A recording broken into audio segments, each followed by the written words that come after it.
आप सभी को नमस्कार, सुप्रभात। सार्थक government job point YouTube channel आप सभी लोगों का हार्दिक स्वागत करता है। चैनल पर नए हैं तो चैनल को सब्सक्राइब कर ले, वीडियो को लाइक कर दें, शेयर कर देंगे तो बेल आइकन दबा कर रखेंगे तो आपको नोटिफिकेशन मिलेगा और आप उसे शेयर कर पाएंगे।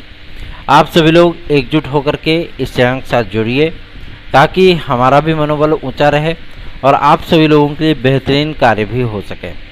खबरों की शुरुआत करेंगे। बहुत सारी महत्वपूर्ण अपडेट्स हैं, इसलिए आप सभी लोगों को पूरी जानकारी दी जाएगी। वीडियो में एंड तक जरूर बने रहें। सबसे पहला बात होगी आप सभी लोगों के बीएड के घमासान को लेकर के। बीएड मुद्दे को लेकर के बहुत से लोग फिर से सुप्रीम कोर्ट पहुंचे हैं, इस आशा और इस उम्मीद के साथ कि 69,000 की शिक्षक भर्ती से बीएड डिग्री धारकों को बाहर किया जाएगा और फिर से नई सूची जारी होगी जिसमें उनको अवसर दिया जाएगा। मैं आप सभी लोगों को बता दूं, पुरानी भर्तियों को लेकर के कोर्ट का स्टैंड बहुत क्लियर हो जाएगा, ठीक है। और किसी भी तरीके से बीएड विद्यार्थियों को बाहर नहीं किया जाएगा उत्तर प्रदेश की 69,000 शिक्षक भर्ती से। आप लोगों को चिंतित होने की आवश्यकता नहीं है, क्योंकि अब तो G20 समिट भी समाप्त हो चुका है, ठीक है ना। उसका समापन हो गया। समापन होने के बाद अब आज या कल की तारीख में कैबिनेट मीटिंग होगी सेंट्रल की, और उस कैबिनेट मीटिंग में आप सभी लोगों को देखने के लिए मिलेगा संशोधित प्रस्ताव आरटीई एक्ट का, ठीक है ना। जो प्रस्ताव एनसीटीए और एमएचआरडी ने तैयार की है उस प्रस्ताव को मंजूरी देगी मोदी कैबिनेट। उसके बाद इसको संसद के विशेष सत्र में रखा जाएगा। संसद का विशेष सत्र आप सभी लोगों के लिए एक ऐसा मार्ग है जिसके माध्यम से आपकी समस्याओं का निराकरण किया जाएगा।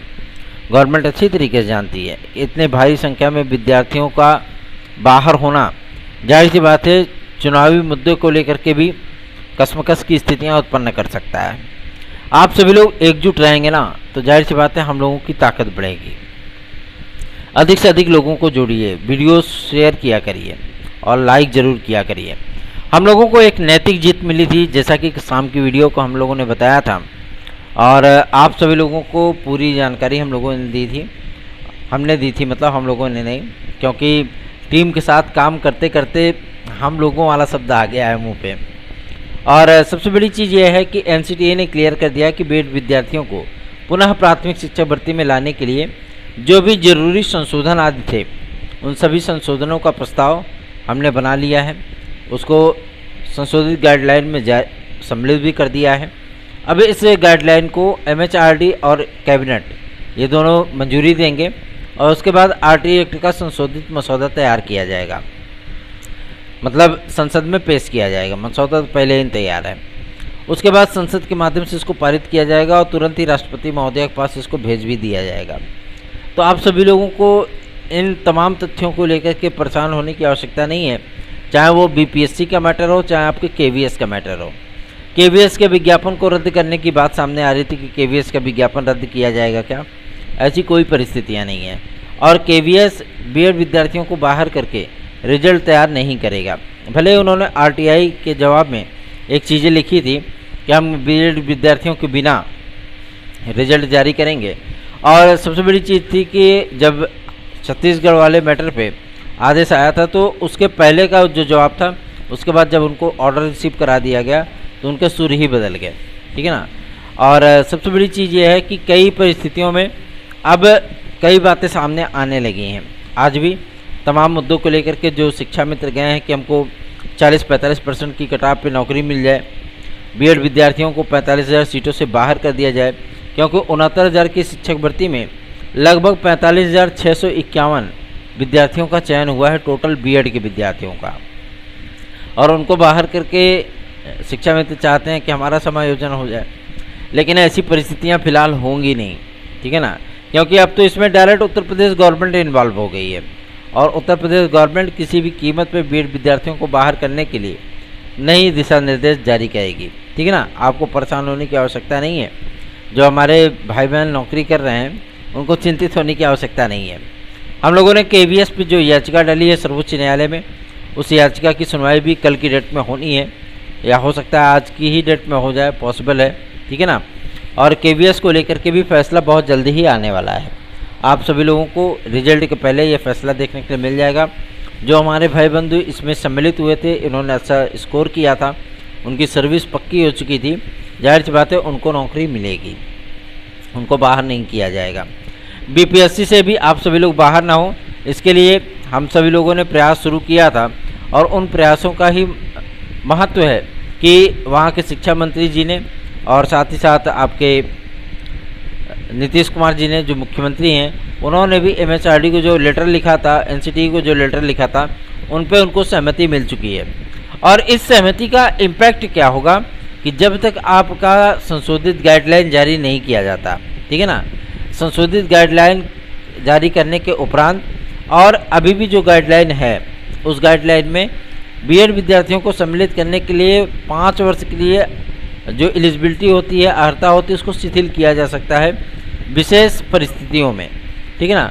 अब इन तमाम तथ्यों को लेकर के कि अगर बीएड को बाहर ही करना था, ठीक है, तो आरटीई एक्ट में ये चीज़ें बनाई क्यों गई? बनाया तो कांग्रेस गवर्नमेंट ने था, ठीक है ना, और एक साजिश के तहत मतलब जो है बीएड विद्यार्थियों को अनएलिजिबल किया गया वहाँ से। अब उन्हीं तमाम कमियों को जो है केंद्र सरकार पूरी कर रही है, उनको दूर कर रही है कि उन कमियों को दूर किया जाए ताकि डीएलएड हो, बीटीसी हो, बीएसटीसी हो, कोई भी डिग्री हो, बीएड हो, उन विद्यार्थियों को किसी प्रकार से समस्याओं का सामना ना करना पड़े। आज एक महत्वपूर्ण तथ्य ये है कि आपकी काउंसलिंग स्टार्ट होने चली है बीएड की, और विद्यार्थियों ने कोई रुचि नहीं है कि हमको बीएड की काउंसलिंग भी करानी है। कल की डेट में लगभग 16 ऐसे संस्थान थे जिन्होंने बीएड की मान्यता अपनी वापस कर दी है, ठीक है ना।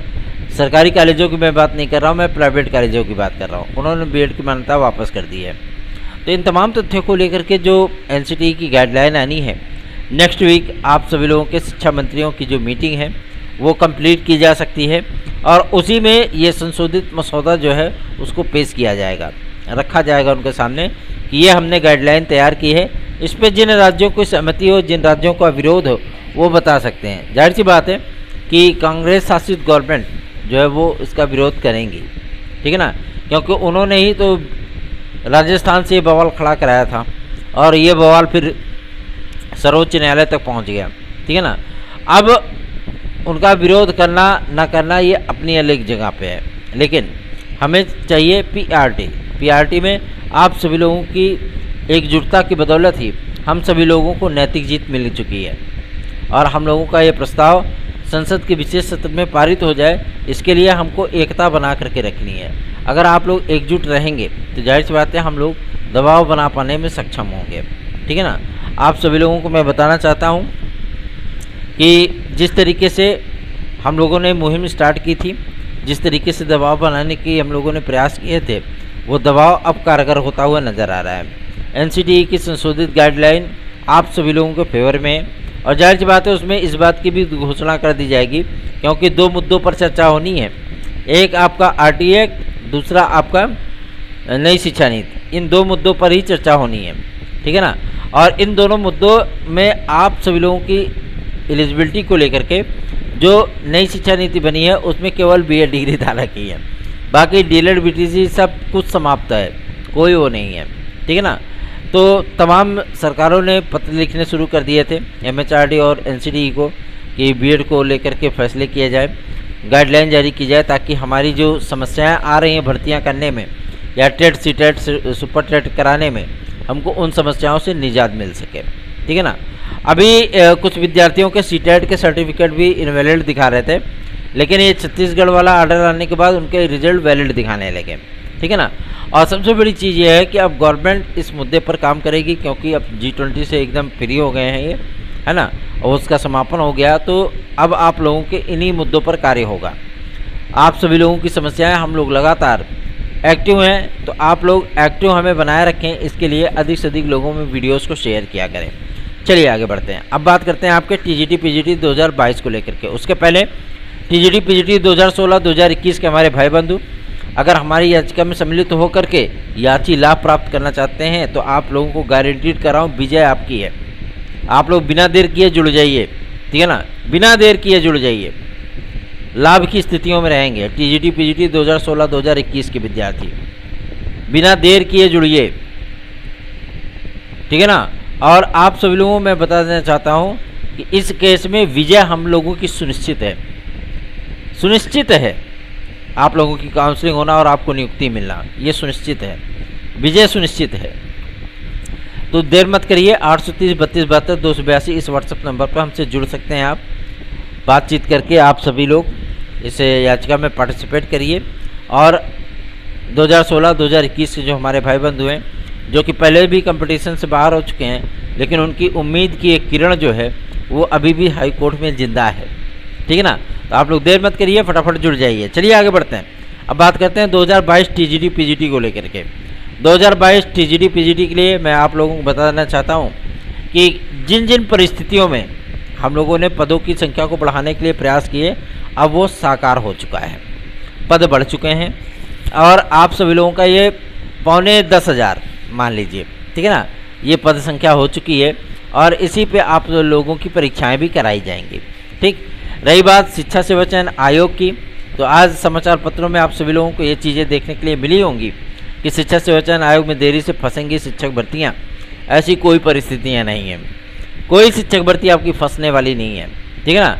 LD ग्रेड GIC भी समय पे कंप्लीट होगी, आपकी TGT PGT भी समय पे कंप्लीट होगी, आपका विज्ञापन भी समय पे ही आ जाएगा, क्योंकि शिक्षा सेवा चयन आयोग किसी भी प्रकार से जो है वो संकुचित होने वाला नहीं है। फटाफट आपके आवेदन निकालेगा, फटाफट आपके आवेदन लेगा। और असिस्टेंट प्रोफेसर TGT PGT इनका एग्ज़ाम शेड्यूल उसके गठन होने के लगभग 15 दिन के भीतर स्टार्ट कर दिया जाएगा। LD ग्रेड GIC प्रवक्ता के लिए भी विद्यार्थी बहुत ज़्यादा परेशान है कि भैया हम लोगों की जो विज्ञापन है आखिर कब तक आएगा। मैं आप लोगों को बता देना चाहता हूँ LD ग्रेड GIC प्रवक्ता का विज्ञापन आप सभी लोगों का यथाशीघ्र जारी होने वाला है, क्योंकि अब आज से ही काम शुरू होना है। और माध्यमिक शिक्षा सेवा अधिनियम में संशोधन आदि कराने के बाद जो विषय कम्बिनेशन वाला मुद्दा है, इसको सॉल्व कराने के बाद एज रिलैक्सेशन के विषय में भी हम लोग लगातार प्रयास कर रहे हैं, बातचीत कर रहे हैं। इन सारी चीज़ों को कंफर्म होने के बाद आप लोगों का विज्ञापन बहुत जल्दी ही जारी हो जाएगा। APS का विज्ञापन 2-3 दिन में आपका आ रहा है, ठीक है ना। 310 से लेकर के 350 के बीच में ये पद संख्या होने वाली है, ठीक। तो आप लोगों को चिंतित होने की आवश्यकता नहीं है। विद्यार्थी जो मांग कर रहे हैं कि हमें APS में एज रिलैक्सेशन दिया जाए, तो एज रिलैक्सेशन का मुद्दा आप सभी लोगों को मैं बता दूं कल तक सॉल्व होने की पूरी उम्मीद है, पूरी आसार है।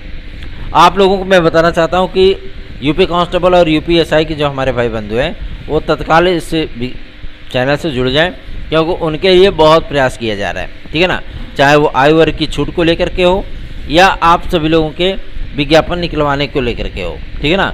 और पुलिस प्रोन्नति बोर्ड से आप सभी लोगों को मैं बता दूं सितंबर-अक्टूबर में आप लोगों के आवेदन कंप्लीट हो जाने हैं और आप लोग बेहतरीन ढंग से अपनी तैयारियां स्टार्ट कर सकते हैं। तैयारियां अगर नहीं कर रहे हैं तो स्टार्ट कर दीजिए, ठीक है ना।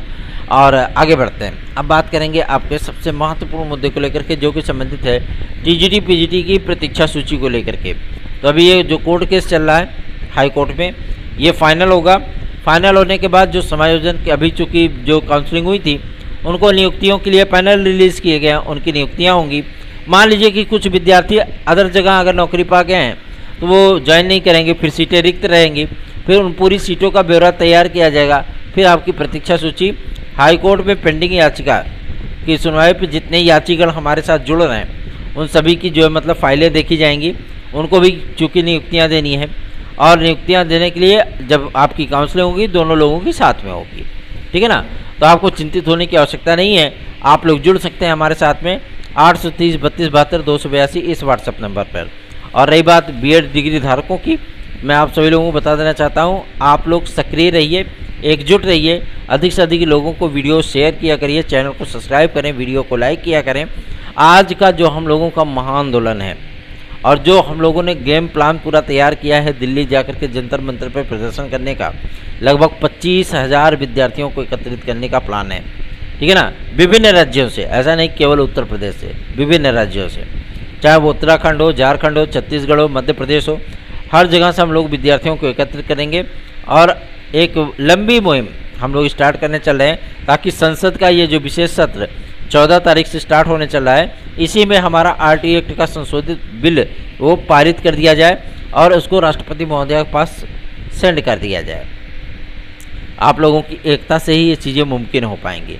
तो एकजुट रहिए, चैनल को सपोर्ट करिए, चैनल को अधिक से अधिक लोगों में शेयर किया करिए। धन्यवाद। आप सभी का दिन शुभ हो।